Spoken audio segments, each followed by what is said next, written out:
Hello friends, welcome back to my channel. So friends, do you know which is the loneliest place in this world? So one of the most striking remnants of World War I in Italy's Dolomite mountains is a compact alpine shelter that was constructed over 2,700 meters above sea level. Italian soldiers used the small dwelling to escape explosions, firefights and other calamities triggered by heavy fighting with the Austro-Hungarian forces at the base of the mountain. And friends, to modern travelers, the natural park of the Ampezzo Dolomites appear as a pristine nature preserve surrounded by stately pointy mountains. There are waterfalls, evergreen forests and wild foxes. Astute visitors may notice that there are also a series of man-made tunnels, evidence of detonated grenades, heavy gunfire and other somber reminders that some of the most brutal battles in World War I took place in the shadow of one of Italy's most stunning mountain ranges.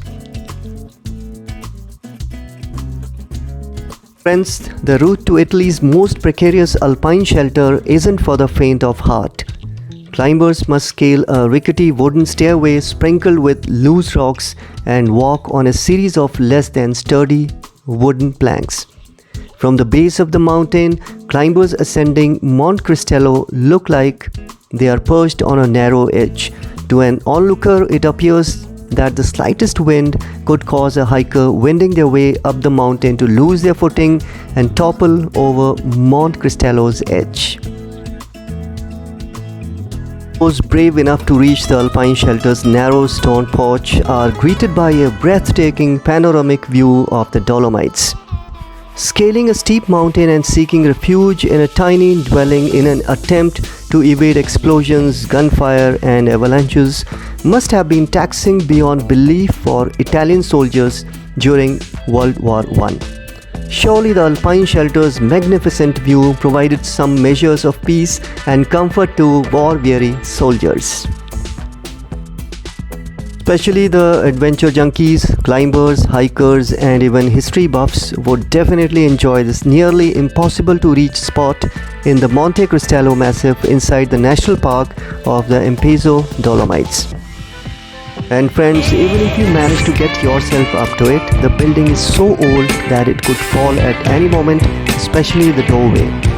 It was built inside the massif and is made from brick walls on the outside and 4 wooden windows. It even has a slanted roof and shutters on the windows too. For a bit of history behind the building, no one knows for sure how it was constructed or why. But it's thought to have been built by Italian soldiers during World War I, during a time when the soldiers were in terrible winter conditions. For that reason, it was thought to have been constructed sometimes during the White War, named for the wintry season at that time. During the war between Austria-Hungary and Italy, pack animals and the soldiers would carry supplies, including weapons, across the terrain out here, which meant they built tunnels, supply routes and even shelters along the way. And this shelter is thought to be a remnant of one of them. Friends, those traveling along the Via Ferrata Ivano Dibona will encounter the refuge along their way. A Via Ferrata, also known as Iron Path, is a route comprising steel ladders, rungs and cables built into the rocks to help climbers safely traverse more extreme sections of a mountain. The Via Ferrata Ivano Dibona starts from Cortina di Ampezzo, a ski resort and a town on the Boite River. And please keep in mind, the trail calls for a high level of fitness. And it takes about 6 to 8 hours with some awesome views and just amazing history with buildings built into the rock walls.